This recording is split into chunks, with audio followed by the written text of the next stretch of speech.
Okay, so good morning, ladies and gentlemen. It's fitting to be in Lewes to tell you a bit about Lewis's most famous son and one of the world's great public law thinkers, actually, Thomas Paine. And I'm going to tell you a little bit about his thinking on public law today. But I'm also going to tell you a little bit more about Thomas Payne the Man, because it turns out Tom Paine led a very interesting life and afterlife, as it turns out. So, in a short talk like I'm going to give, I can only really touch or give a flavour of Paine's constitutional thought. There's lots of adjectives we could use to describe Thomas Paine as a thinker. Republican, egalitarian, radical perhaps. But if there was one word that I could choose to describe Thomas Paine the thinker, it's rationalist. The constant theme in all of his work is that to understand things properly, we need to rid ourselves of our prejudices, our preconceptions, and our comfortable ideas in order to see things as they are in the cold light of day. Paine's contemporary, Jeremy Bentham, talked about demystification a lot. And like Bentham, Paine was on a mission to demystify. Take, for example, his pamphlet Common Sense, published in 1776 on the eve of the American Revolution. This was an argument for self-government of the American colonies and against reconciliation with the British Crown. In it, Paine urged us to lose any sentimental or traditional affection towards the British Constitution.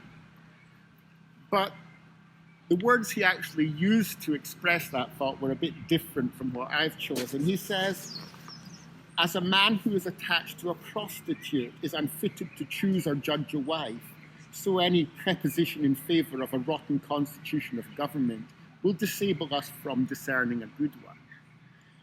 So that gives a sense of Thomas Paine, the bell letrist. And as he went on to explain, the British Constitution was indeed rotten. Why? Because the Republican part, the House of Commons, had been stifled and corrupted by the ancient tyranny of the monarchy. Why is the Constitution of England sickly, he said, but because monarchy has poisoned the Republic. The Crown has engrossed the Commons. So his writing was sharp and cutting, designed to skewer inflated notions of the pompous. His purpose was to influence a wide readership rather than to win friends in high places. And in that regard, he got exactly what he bargained for. Common Sense sold 100,000 copies in 1776 alone. And if you were to adjust for the size of the North American population at the time, that makes it the biggest selling North American publication ever. It was the 50 Shades of Grey of its day. And at the same time, he got what he's bargained for, because for his pains, he got a conviction in absentia for seditious libel against his rival Edmund Burke for what he said in his constitutional masterpiece, The Rights of Man. So I'll say something about their relationship. Burke had been sympathetic to the American Revolution, but less so of the French Revolution of 1789. Burke's masterpiece, Reflections on the Revolution in France, was an attack on French revolutionary government. The Rights of Man is Paine's response to Burke. And incidentally, as Donald told us earlier, Paine was one of the earliest members of the Lewes Lawn Bowling Association, Bowling Green Society, and it was apparently at the Bowling Green where he got the idea for the Rights of Man. So the next time you see a couple of old pensioners playing bowls, just think what seditious thoughts might be running through their heads. It's not as innocent as it looks, I'm telling you. But back to the rights of man. So much one could say about this. But I'm going to just focus on one thing to give you a flavour for today. And it's the thing that I think we owe Tom Paine, the public law theorist, above all. And that's the idea that the Constitution is not so much a compact between the government and the people as an agreement between the people themselves to form a government. To quote him again, the constitution of a country is a thing antecedent to government, and a government is only the creature of the constitution. The constitution of a country is not the act of its government, but the people constituting a government. So forget everything else as mere matters of detail. That's the core essence beyond everything else. And this is Enlightenment thinking par excellence. The people are not some unruly mass fit only to be governed for their own good. The people are capable of rational deliberation and through that of designing and choosing a government that fits their needs. And that is the true nature of the Constitution. In contrast, the British Constitution for Paine was no constitution at all, a thing in name only.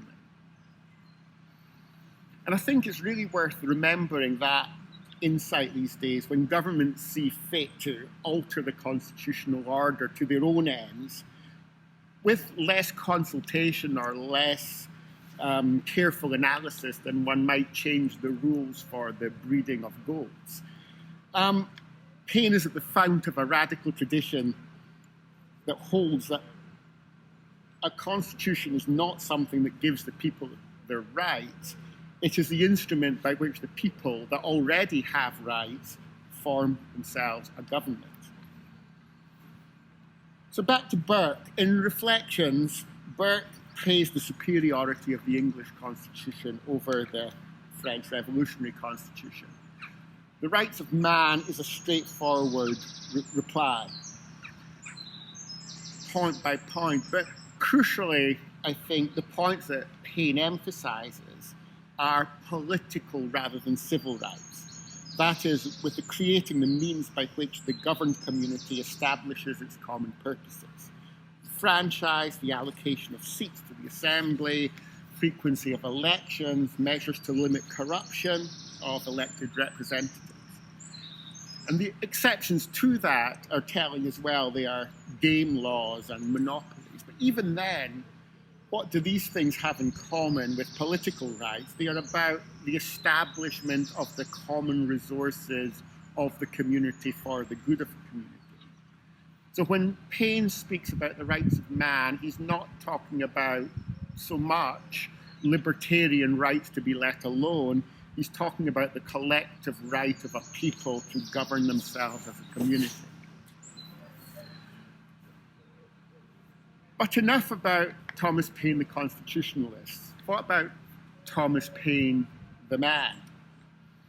And as I hinted, he led a colourful life. He was a corset maker, an excise officer here in Lewes, a privateer, and in the American Revolution, an aide-de-camp to General Nathaniel Greene in the United States Continental Army.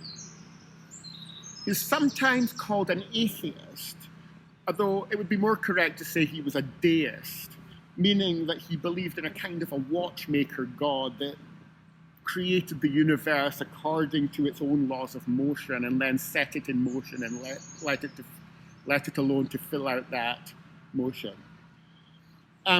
He was a Quaker by birth and always remained sympathetic to their worldviews. And Quakers, as you know, are very emphatic about the need for community, which is where that aspect of his constitutional thinking came from. Despite his atheism or deism, whichever you prefer, Paine's writing often features a close reading of biblical texts.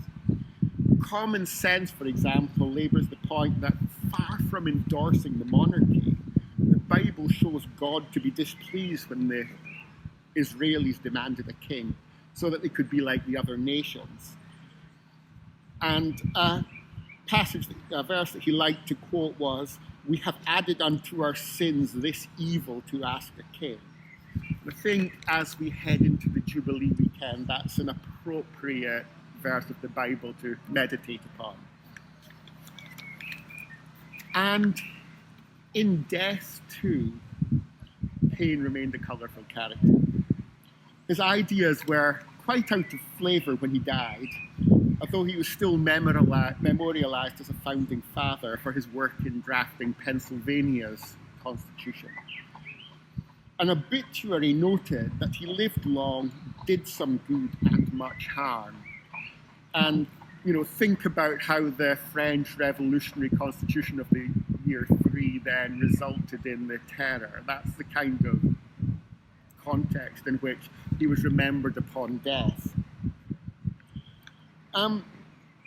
He was denied a Quaker burial because he couldn't muster the little hypocrisy necessary to disavow some of the things he'd said in the Age of Reason, in which he had argued against all institutionalized religion. So he was buried in 1809 in upstate New York on a farm he owned on unconsecrated ground, but not to rest in peace, or at least not for long. Almost immediately, passers-by started to chip away little bits of his gravestone, his headstone. Who wouldn't want a souvenir of a bona fide founding father? What little of that remained was placed in the wall of the tavern run by his neighbour, the landlady, to preserve what remained of it. And then in 1819, an expedition sent by another English radical, William Cobbett, dug up Paine's coffin and had it shipped back to England.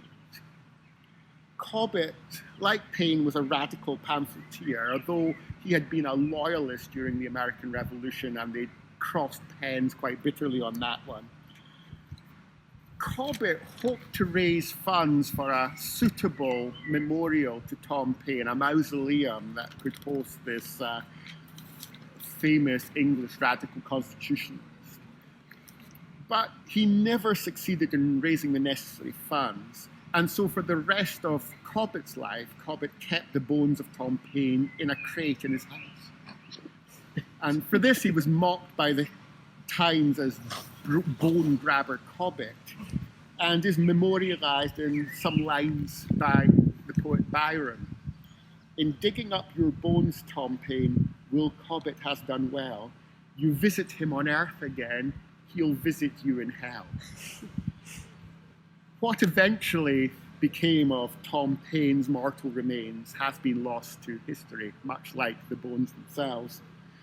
Cobbett's son tried to sell them off in his own bankruptcy auction, but the auctioneer refused to sell them, protesting that he didn't trade in human remains. The last known keeper was Ben Tilley, a travelling tailor. Tilley, it said, kept Tom Paine's bones in a chest that he used to sit on while measuring his customers. After that, no one knows. Perhaps surprisingly, you might think that death would end a writing career, but it wasn't so for Tom Paine. He posthumously authored 2 further books, or at least so it was claimed. These were dictated from beyond the grave to spiritual mediums. The first, Light from the Spirit World, was apparently dictated word for word to someone by the name of the Reverend Charles Hammond. Published in 1852, it tells the story of Paine's journey into the afterlife.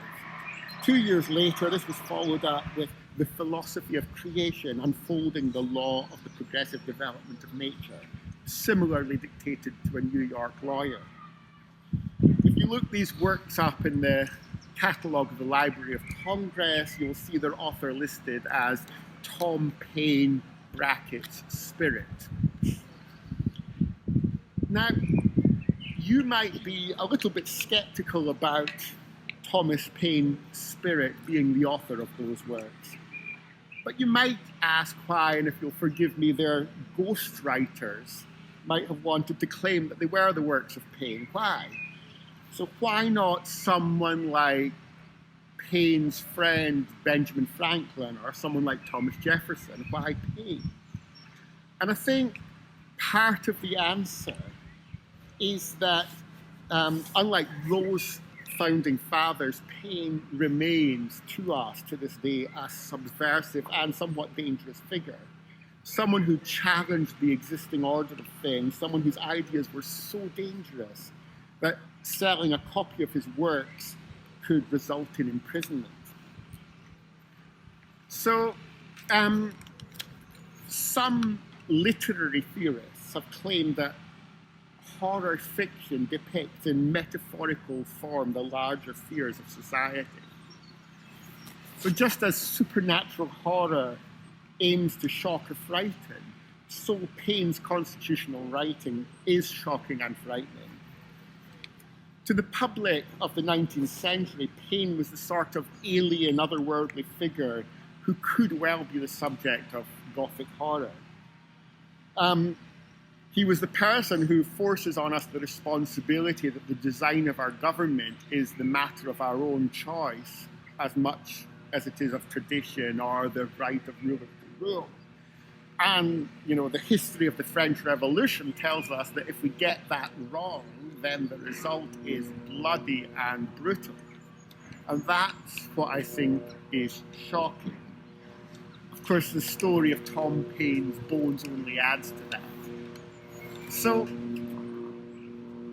today, you can probably tell by my attitude I am a bit of a fanboy. I don't mind you knowing that. Not uncritically so, but as we head down to the Rights of Man, appropriate enough for lunch, I hope we'll celebrate the writer Thomas Paine, who skewered the quasi-mystical nonsense about the greatness of the British Constitution and said, show me, you're proven. Let's compare constitutions clause by clause to see that that's the case. Or who saw the potential for corruption, not just in individuals, but in whole systems of government. So let's finish on that note and head up for a drink to Tom Paine.